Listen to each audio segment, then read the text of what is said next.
Meus olhos são uma janela. Os seus, os meus, o de todo mundo. A gente vê um filme. A minha irmã só vê música.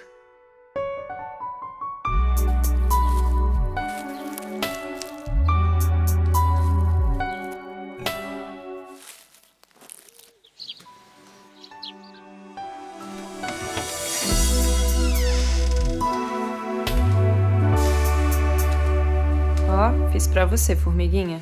Obrigada, Nana. Já tá aprontando aí de novo, né? Tô. É que eu vou fazer um filme lindão hoje. Tá bom, então. Eu sou meio mágica, Nana. Lu, você é maluquinha, isso sim.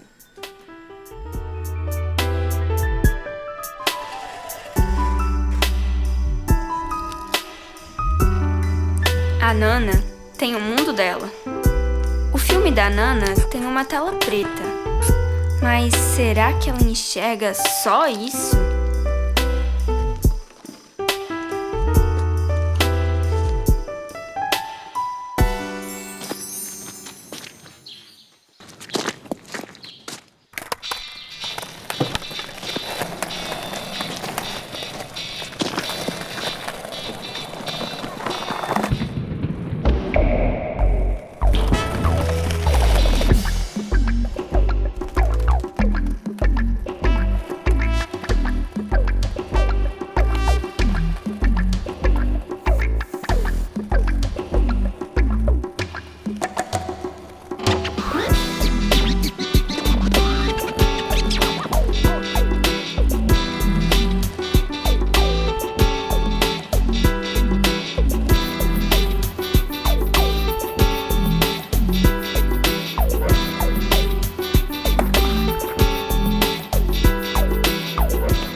Lu, como é que liga isso? Liga o quê?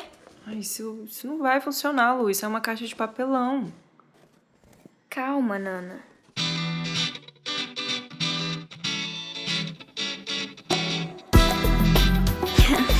A Nana fala que quando eu faço esses filmes pra ela, é como se ela pudesse ver.